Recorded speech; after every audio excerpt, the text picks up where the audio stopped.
Hello, everyone, and welcome to Kings of Fantasy Football. I'm your co-host Pablo, and here's my co-host. Leo. So, on today's episode, we are going to be discussing waiver wire targets for week 4 of the season. I can't believe it's already week 4. So let's kick things off with quarterbacks. So, if you were listening to us last year, I was talking about this guy pretty much every week. And I'm talking none other than Sam Darnold. So I did not think that he would do as well fantasy wise going into Seattle, but he has proven me wrong yet again. So he's rostered in 24% of leagues. So especially if you're in a 2 QB league or um, a deeper league. Um, he's only rostered again 24%. I'm going off of Sleeper, but 2 weeks straight.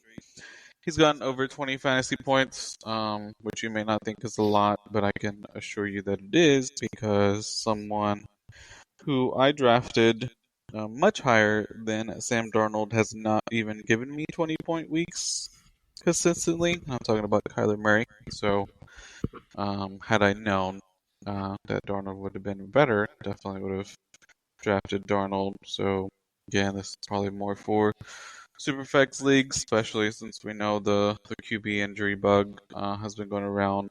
We had like 5 QBs get hurt last week, so definitely need to add some depth as well. What about you, Leo? Who would you target for QB? First guy I'm going to target is a guy that I decided to say as a sit, but he actually, even though he came through later in the second half because it was garbage time, and that's going to be with Geno Smith. He blew up in the second half, and he threw for 289 yards and 3 touchdowns. Um, so like I said, they held him in check pretty much, but in the second half he blew up. He has a couple young receivers that are that's Jacoby Myers has been there for the last couple of years, and this is his first year, Geno's first year with the Raiders. But he's got Trey Tucker that I'm going to talk about him a little later as another pickup. But he alone went for like 148 yards and 3 touchdowns. All 3 touchdowns went to Trey Tucker. He also has Deontay Thornton, Brock Bowers. So he does have his weapons there, and he's gonna have some. Next week he's going up against Chicago that allow a top one of the top defenses that allow the most points to fantasy quarterbacks. So you could probably pick them up, and if you needed someone that's streaming, like you've lost Burrow, or you lost Daniels and JJ McCarthy, just someone else that you can pick up and throw in there. The other quarterback I want to talk really quick before we go to the next position is actually an oldie, but I guess like a goodie, and that's Carson Wentz. JJ McCarthy really, he's out with in quotables with an ankle injury. Don't know if it's true or not, but he is out. But being that the case, Wentz came in and he performed very admirably.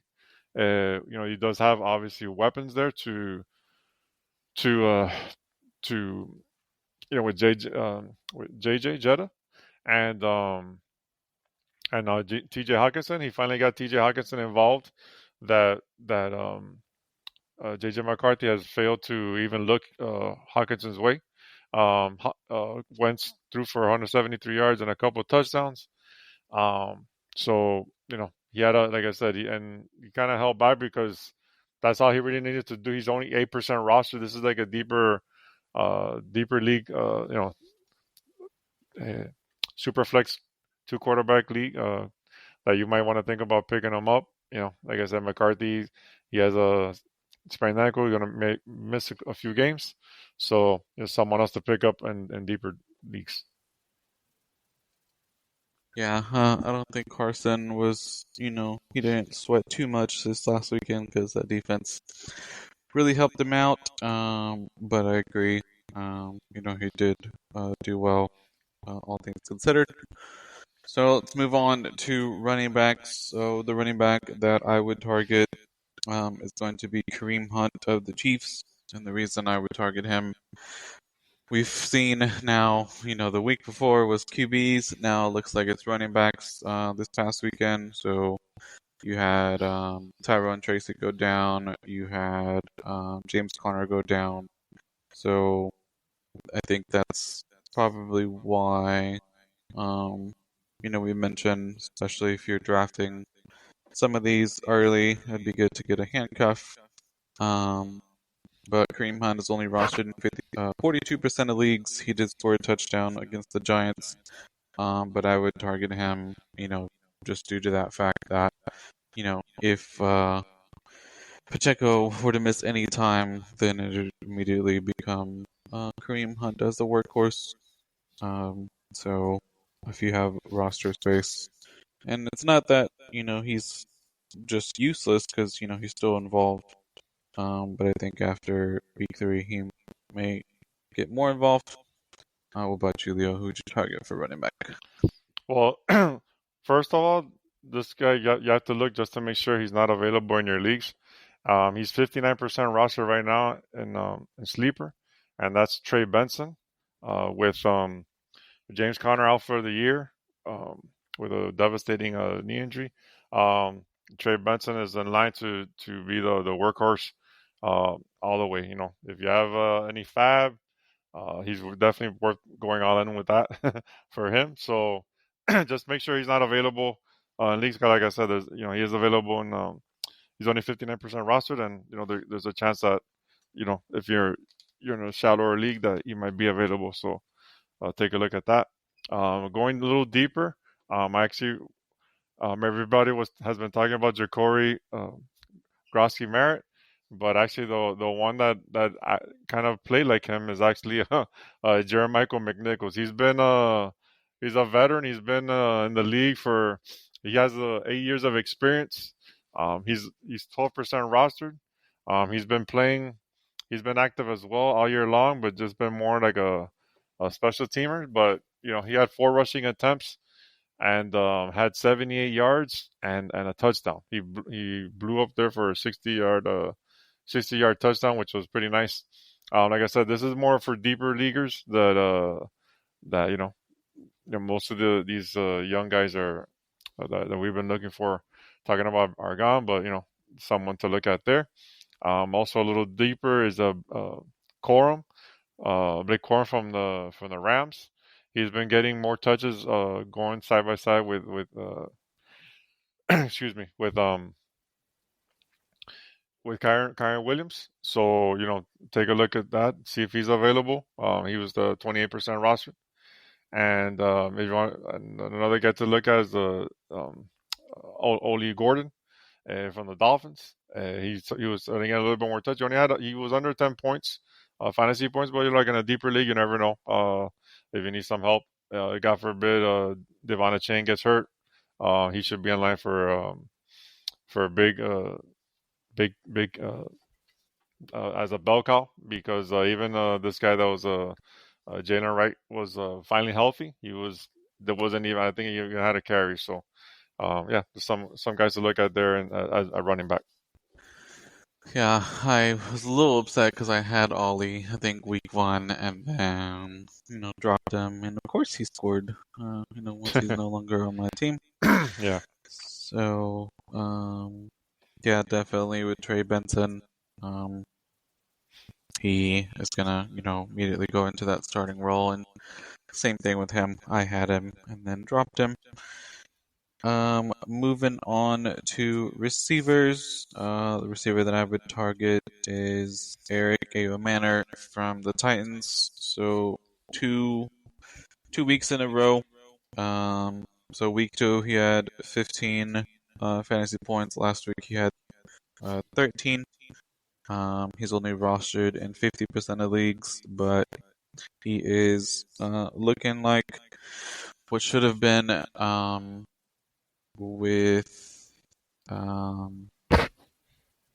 sorry, I'm drawing a blank.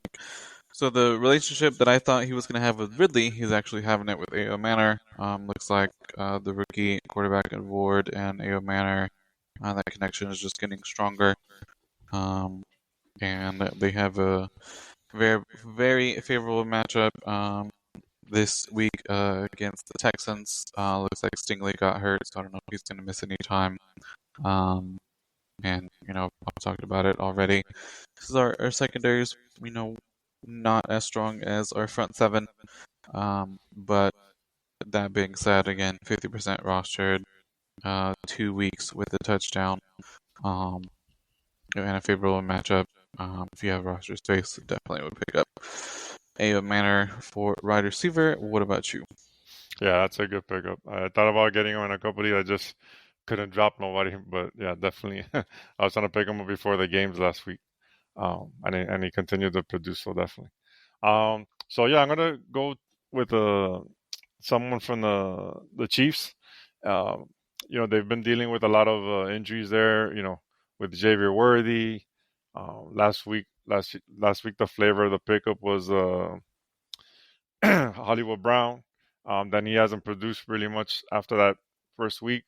But one receiver that's kind of been consistent and has gradually gotten more targets, more snap share throughout the week has been Tyquan Thornton. This past week, he had a 76% snap share, had 9 targets, brought in 5 receptions for 71 yards and a touchdown. So, his yards per catch has been average at 14.2. So he's been one of bright spots for for the Chiefs. Someone for Mahomes to throw to. The Kelsey has been has been missing in action. I think he's like in a milk carton. He's maybe still getting Swifty somewhere, but so I don't know. He's been missing, but yeah, that's definitely someone to take a look at. I kind of mentioned them earlier, and that's Trey Tucker. He excuse me. He blew up for this past week with Geno Smith, and he was targeted 9 times. Last week he was targeted 8 times. He just couldn't bring none of them in. I don't know, how accurate the throws were, but he had a 90. Oh, so far in 3 games he's had 90% snap share, 91, and this past week 94. So he is definitely involved in the offense. He got 9 targets this past week. Was able to bring in 8 receptions for the 145 yards and 3 touchdowns. So that should get everyone's attention quick. So if he's there, he's only 6% rostered. So like if you're in a deeper league, he'll probably be one of the hotter pickups to pick up there. And one more guy that I kind of like that he's another rookie. Excuse me. That he's with Seattle, and that's Horton. He's Torrey Horton. This past week, he had a touchdown last week receiving, and he had another touchdown this week. But then he coupled that with another return as a return touchdown. So he's used all over the field. He hasn't been getting many targets, but gradually he's been getting more involved in the offense. So someone like in a deeper league, he's 8% rostered. So someone to look at in deeper leagues there. Torrey Horton, Seattle. Yeah, definitely would not have been on my waiver wire targets had you not mentioned it. And yeah, as far as Trey Tucker, I mean, can he do that next week? Probably not. But he can't just throw it to Jacoby Myers the whole game. So at least we know from a fantasy perspective that he's gonna get Trey involved. So moving on to tight ends. Now this guy, I feel like every year we at least talking about him, once per year or maybe a few weeks because he's, very up and down as far as his production. And I'm talking about none other than Hunter Henry of the Patriots. If anyone had him, hats off to you because he had 8 of 11 targets, 90 yards, and 2 touchdowns this past week against the Steelers. He has a very favorable matchup coming up against the Panthers, but maybe not so favorable just because I did not think that they would have as good a game against the Falcons. But they proved everyone wrong. But as far as Hunter Henry, he is, kind of again that hot and cold, up and down player. But week one he had 10 points. Week two he had 2 points, and then week three he exploded for 29. So, can he continue that consistency? Um, but he is only 41% rostered. So I know as far as fantasy tight ends, we always kind of talk about that, how difficult it can be to have someone who's consistent. But I would definitely pick him up this week. What about you, Leo? So the first guy I'm going to talk about, he hasn't even played a down yet this season, and that's Isaiah Likely. If if you have him, if you if you have the chance, I don't know when you're going to be listening to it this show, but we're recording this on a Monday right before the Monday night game, and he hasn't played yet. So if he's available, I would try to pick him up before. Mark Andrews hasn't done much this year, and last year, likely, he did have a couple of nights. He blew up, and then was kind of like stagnant the rest of the year. But they did over the offseason just say that they want to get him more involved in the offense. So as someone to look at, there he's currently about 15% rostered. But the one tight end I want to talk about even deeper, he's only 2% rostered, and he made his debut with the Chargers, and that's Oronde Gadsden. He's the son of a former Dolphin, Oronde Gadsden, and but he played for Ohio State, and he made his debut this past week. He's in his first game. He was targeted seven times. Was able to bring in 5 receptions for 46 yards. So like if you're desperate for a tight end, there's someone to look at there. He had 9.6 point fantasy points, PPR fantasy points, in his first game. So someone to look at in deeper league. Will Disley and Colin Conklin and all these guys. Tyler Conklin. They've been there. We know what they are. To me, Gatson is more athletic, and sometimes tight ends do take time to adapt to the NFL game, and I think that if he's available, definitely someone to pick up in deeper leagues, especially tight end premium. All. I mean, what I was gonna say is just another weapon for Herbert in that, I guess, passing offense. A lot of mouths to feed with Keenan Allen, Quentin Johnson, and what's the other one? Quentin Johnston, uh, Lad McConkey, Yeah, I was gonna and say the Keenan main Allen. guy. Yeah, So now, yeah. so three receivers to feed, and now another one in Gadsden. But he has a really good, favorable matchup week 4 against the Giants. So totally gonna be on my radar now. Appreciate that, Leo. No And problem. then last but not least, defense. So this defense, they've had 2 weeks where they've scored really good points. So week 1 was 17, and then last week was 19. They're only 30% rostered, and I'm talking about the Colts now, even though they don't have as good a matchup. But for week 4 going up against the Rams, week after that is the Raiders, and the week after that is Arizona. So depending on how Benson does, things like that, it's 2 favorable matchups. Now the thing is can they be consistent? But again, two weeks to where they've had almost 20 points is pretty much outliers as far as defense or fantasy is. So that would be the defense that I would target. What about you? Yeah, so the defense I'm going to target the first two games they got their ass kicked by Cincinnati when they still have Burrow, and then last week they played Lamar Jackson, which that usually destroys any other defense that's going up against them. But I'm actually going to talk about the Cleveland Browns. This past week they went to Green Bay. I'm sorry, no, the game was at Cleveland. Sorry, but they did play against Green Bay, and they had 13 fantasy points against them. They held them to 10 points and had 5 sacks, interception, block kick. They were all over the place. So this week they might have a little tough matchup with Detroit. But after that, they have a nice little schedule that they play Minnesota that allows the most fantasy points, at Pittsburgh that allow the eighth, Miami which allows the second, and then the Patriots who allow the seventh.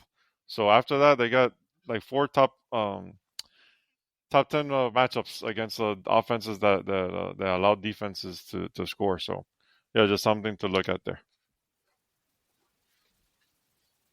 Yeah, I was like, wow. But they were just, second. Jordan Love was really impressive. Win against, someone who, they did really well the first 2 weeks. We were talking about, oh, they're definitely going to be, a contender this year. And yeah, they got beat by the Browns. So I do agree with that. Now, did just want to kind of, I guess, talk mess about myself because this defense I said to sit this past week and they were amazing. I'm talking about the Steelers. So hopefully you did not listen to me and actually started them. Um, any other defenses for you? um, Let me see. Give me 1 second.